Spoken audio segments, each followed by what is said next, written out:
espírito de amor à sabedoria. Então, se você está espantado, admirado com o conhecimento, admirado, espantado e sendo capaz, inclusive, de ser afetado pelo que está acontecendo, você está disposto à própria tarefa da filosofia e do filosofar. Nesse sentido, a filosofia é uma disposição de caráter para todas as pessoas. Nesse sentido, todos são filósofos, né? Então, uma coisa é a filosofia nesse sentido mais amplo, e defendo que seja muito importante que a gente alerte para essa dimensão, e outra é a filosofia como campo de conhecimento acadêmico, estratégico, que aí a gente vai remeter à necessidade do diálogo nas universidades. E daí você se torna um filósofo quando você é avaliado por outros e pelo conjunto de pares, participando de conferências, submetendo um artigo para uma revista de filosofia e tomando uma porrada, que os pareceres normalmente são bem densos do ponto de vista, enfim, de possibilidade de diligência. Eventualmente pode ser que aceitem, mas é muito raro que você tenha um aceite imediato, porque a avaliação por pares é isso. E um filósofo normalmente tem como característica discordar de outro filósofo. A filosofia é justamente essa mosca em cima do cavalo. Um professor usou essa imagem uma vez, né? É pequenininho, mas perturba. É aquela coisa pequena, mas que está ali e que, de certo modo, causa incômodo. Então, a filosofia, desse sentido, não é lugar de consenso, ela é lugar de dissenso, ela é lugar de conflito, ela é lugar de debate, ela é lugar de pluralismo, ela é lugar de diversidade, ela é lugar, portanto, de tudo aquilo que, por exemplo, nosso governo não quer que a gente tenha hoje. Então, por isso que eles rebatem e não querem saber de filosofia, não querem saber de pensamento, não querem saber de crítica, querem saber só de uma coisa única, unívoca e que seja concordante com aquilo que eles estão propondo, né? Então, de um lado, a filosofia rigorosa tem esse sentido, e de outro, na minha própria experiência, como eu me envolvi muito com arte marcial desde muito cedo, a filosofia chinesa, e aí não falando exatamente de uma vertente ou outra, como é o caso do budismo, ou do próprio taoísmo, ou do confucionismo, que na verdade são estruturas que fazem parte da história da China, e existem muitas correntes dessas. Então não dá para falar em confucionismo, porque hoje nós teríamos o chamado neoconfucionismo. Eu estive na China em 2014 para um curso de verão em Xangai, e lá nós tivemos a oportunidade de participar da formação de várias pessoas que estavam nesse curso de verão, brasileiros e chineses, e nessa interlocução a gente teve a oportunidade de conversar com muitos professores chineses. Eu, pelo meu interesse, fui conversar com os professores sobre a filosofia mesmo. Olha, o que vocês têm nas universidades, o que se trabalha normalmente quando se fala de filosofia. E um professor em especial, mesmo de Xangai, ele me entregou um material vasto de autores que são dessa estrutura educacional chinesa chamada neoconfucionismo. Porque Confúcio foi uma figura que a sua estruturação como modelo de escola está presente na China até hoje, que é o que talvez a gente pudesse pensar de forma correlata ao Brasil, é um sistema tradicional, que começa na exigência da postura. As crianças, e aí tem lá em Xangai, tem um templo que vai remeter e tem uma sala de aula da época do Confúcio. E a sala de aula é muito interessante de se notar, você vai ver que, imagine que você vai ter conforto, esquece conforto. Você vai ficar sentado praticamente no chão, com os pés cruzados, coluna ereta. Essa exigência de postura já é uma exigência que especifica um tipo de educação que é uma educação rígida, né? Então, se você pensa uma educação chinesa, está pensando em uma forma de, sim, cuidado com valores, cuidado com uma série de coisas, mas principalmente com a condução de crianças no sentido de uma certa retidão. Algo que também vai acontecer no Ocidente, na nossa filosofia ocidental, por exemplo, com Rousseau. Se pegar o Emílio para ler, as fases de desenvolvimento que o Emílio vai desenhar, ou mesmo do Piaget, não são diferentes do ponto de vista da necessidade de você trabalhar, enfim, com alguma exigência. Então, eu percebo muita aproximação entre as culturas, embora a gente saiba das diferenças, né, que são radicais em todos os sentidos, do ponto de vista de visão de mundo, do ponto de vista político, do ponto de vista da religião, do ponto de vista de tudo. Na China, por exemplo, alguma coisa que eu fiquei bem assim impactado é como que uma população daquela, em Xangai, por exemplo, 26 milhões de habitantes, você imagina uma cidade com 26 milhões de habitantes, tem um sistema de transporte que funciona. Você vê que aquele monte de gente, mas ao mesmo tempo tudo funcionando.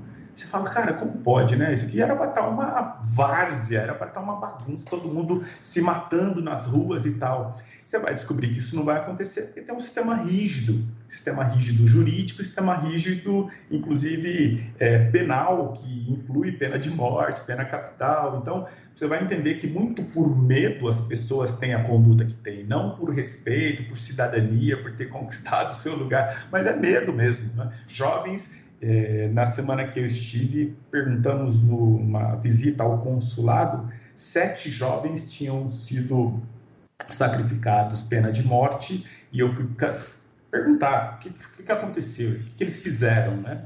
Eles tiveram envolvimento com drogas.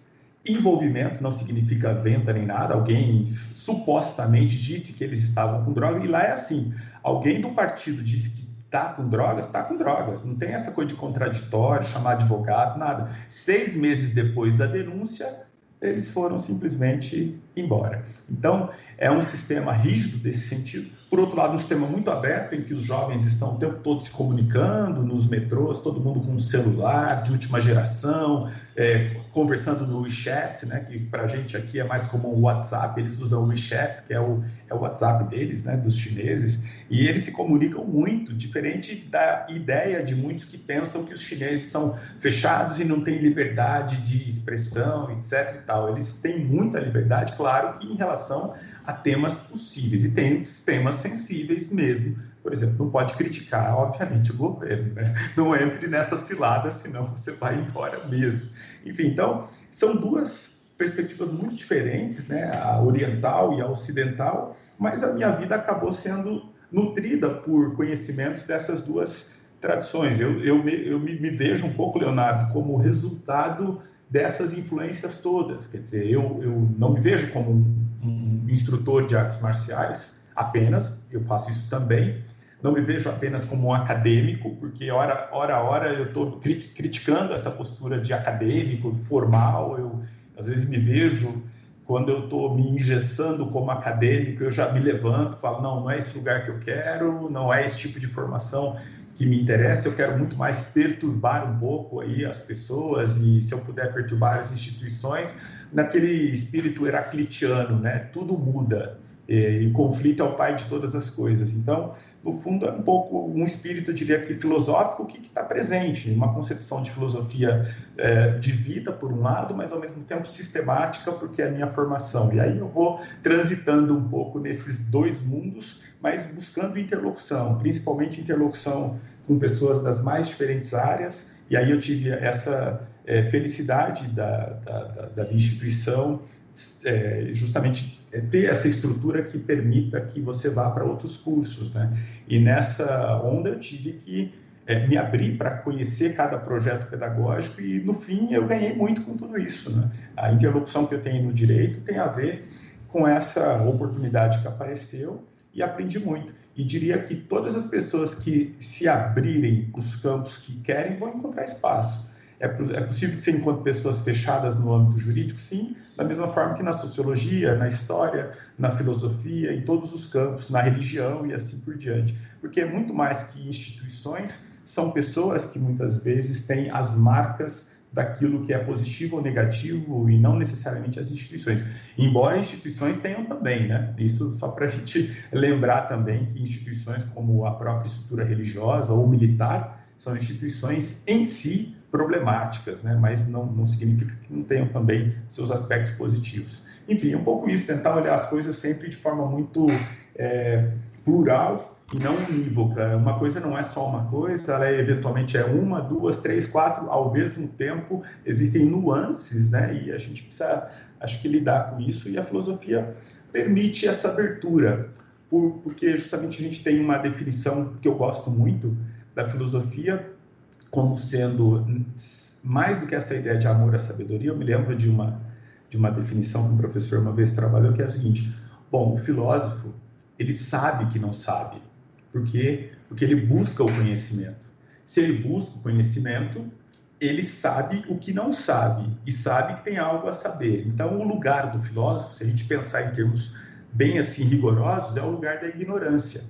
Ignorância nesse sentido de desconhecimento, porque não é um problema ser ignorante, nós todos somos, né? Claro, tem ignorância no sentido pejorativo, não é esse caso, estou falando da ignorância no sentido de ignorar, né? E nós ignoramos muito, ignoramos das nossas próprias áreas. Eu estou na filosofia há tanto tempo e não li uma série de autores que eu gostaria de ter lido, porque simplesmente não dá tempo, você tem um volume de produção intelectual que não para. As pessoas das mais diferentes áreas, você pega alguém no direito que trabalha com direito tributário, por mais que ela se especialize e entenda muito, e é uma área que eu tive muito contato com um amigo lá da PUC, por trabalhar mais de 6 anos com ele na especialização, é uma área que está mudando o tempo todo, não só o direito tributário, mas todo o direito, né? Então, a gente tem essa necessidade de reinvenção e de continuar permanentemente estudando. Você imagina em relação a temas outros, né? Se a gente tivesse que falar aqui, como foi o caso vocês fizeram uma entrevista que eu acompanhei, que você me passou, inclusive,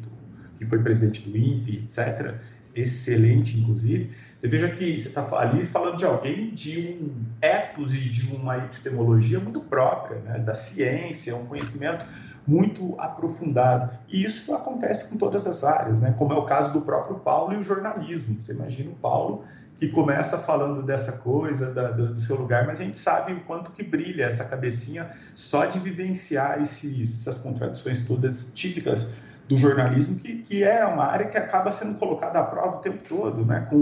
Com exemplos de jornalismos estranhos que aparecem, com pessoas que se utilizam do jornalismo para fazer propagação de fake news, que pessoas que, nossa, tem cada coisa assim, e você tem que lidar com isso. Você é alguém que é caracterizado por uma área que tem pessoas intencionalmente queimando o campo, queimando a área. Quer dizer, é uma coisa muito paradoxal, né? Mas, enfim, é um pouco isso que acontece em todas as áreas, e o Kung Fu acaba, até eu penso que ajudando, viu, Leonardo? Porque Kung Fu, uma definição bem simples de Kung Fu significa aprimoramento, trabalho árduo. Kung Fu é um termo genérico. Arte marcial, na verdade, o termo chinês é outro, é o Wushu. Então, a gente costuma fazer, as pessoas falam, o que é que você faz? A gente usa o termo Kung Fu, mas é um termo genérico. Kung Fu é simplesmente você está buscando ser perito em alguma coisa. O pizzaiolo que está todos os dias fazendo aquele trabalho, o Kung Fu dele é fazer pizza. O músico que está todos os dias lá tocando seu piano, o violão, qualquer coisa, aquele é o Kung Fu que ele expressa e assim por diante. Então, todos nós temos o nosso Kung Fu, né? Vocês fazendo esse trabalho aqui, esse é o Kung Fu de vocês. Você tem qualidade, cuidado com a parte de você tem que articular uma série de coisas. É um tipo de Kung Fu. Você faz um primeiro, depois você faz um segundo, fica melhor e aí vai. Então, Kung Fu, nesse sentido, é um termo que eu diria, todos nós somos praticantes de Kung Fu nesse sentido amplo, né? Agora, a arte marcial especificamente chinesa, ela tem, eu diria que algumas contribuições, tanto no que diz respeito à questão da disciplina, que é uma exigência importantíssima para nós, como também em relação, se alguém quer algum tipo de resultado, a repetição daquilo que se faz com presteza, busca de perfeição. E aí, nesse sentido, que a filosofia e Kung Fu, penso que são duas áreas muito distintas, mas muito próximas também. Bom, falei muitas coisas, desculpe. Ô Samuel, e a respeito ainda da questão da filosofia, me parece que o ensino fundamental, o ensino médio, as crianças, os jovens, os adolescentes aprendem muito pouco, né? Acho que eles são bem pouco estimulados a isso na escola, e aí quando chega na faculdade já é um negócio já que é meio que colocado ali no meio de de várias matérias dentro de um curso que o cara escolheu, e aí muitas vezes ele pensa, isso aqui tá meio que pra preencher grade, né? Aquela coisa meio... E por quê, na minha visão? Pelo menos aqui, eu nunca fui estimulado a estudar filosofia de modo geral, assim. Tipo, a galera que tem aula, que foi educada em colégio católico, tem aula de religião, né? Mas não tem aula de filosofia. Fora outras matérias, que não que não sejam importantes, mas a gente tem meio que uma overdose, assim, né, de matemática, de questões exatas, e o estímulo ao pensamento, eu acho que ele é muito pouco, e imagino que se no ensino particular isso acaba pecando um pouco, fico imaginando que o ensino público também não deve ser lá essas coisas. É, isso atrapalha muito no desenvolvimento crítico das pessoas.